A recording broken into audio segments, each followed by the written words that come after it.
Tidewater 220 adventure, and I want to give a brief little summary of it. It's a fantastic boat. I spent months looking at all the different vans, Seahunt, Scout, Sea Fox, just whatever was out there, and decided that this boat far and above was superior to all the other boats out there for all kinds of reasons.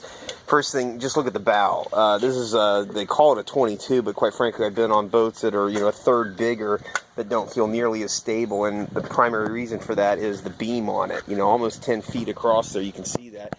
But then just how wide the bow is there, and the flare here that you can't really catch the perspective on, but it's so deep and so wide in there that it gives it stability far greater than any other boat that's even comparable to it. So then going around to some of the other features that aren't really easy to appreciate from the stats themselves, but like this recessed rail right there, foot right there, plenty of feet to walk around on, very, very wide up here. The recessed cleats are awesome, so they go down in and come up, but super stable, very, very thick is what everything feels like. On every other boat that I looked at, it just didn't have nearly the same thickness and depth and just very thick feel that all of this does. Coming into all of this, you see how thick all this is, and just underneath how finished and secure everything looks. Again, those are things that aren't immediately apparent from the sales material, but you get when you really pick up on it. Now, all the bolsters and everything, again, the thickness of it and what perceived to be the durability of it was what really got my attention.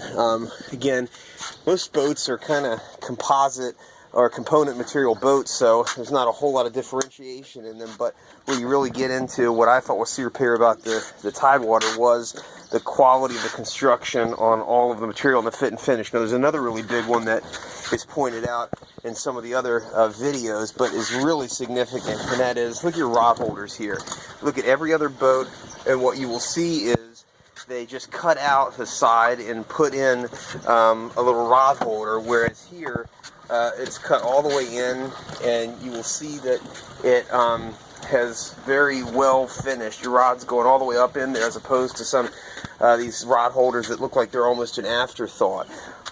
Getting into the cockpit, just real simple, but the quality of the controls just feels so much more durable, more almost industrial, in the sense that they're thick and very solid. Again, everything up here, just the thickness of it and the stability seemed far superior to every other boat that was out there. I got mine from O'Neill's Marine in Largo. Super easy delivery, super easy to work with, and the attention to detail, of course, is what matters, and knowing that the service and the follow-up is there on the back end. But where the boat really shines, and we had it out last night, is in some pretty rough waters. I sea trialed every other boat, and even boats that were larger than this had a feeling that was not nearly as stable or secure as this boat. This little seat back here is neat. There's just one-handed, pull that seat back up there, and of course it goes back down. But all the other ones, that don't allow you the walkable space back there when it's fixed in, and let's face it, you don't use that too often. Leaning post and everything there, that's got a additional feature. It's got a live well back in there, so this one actually has 2 live wells. Nice shrimp alive in there, in addition to this one right here. So if you're out fishing, you got one that will function as a cooler and one that will be a live well. Overall, great boat.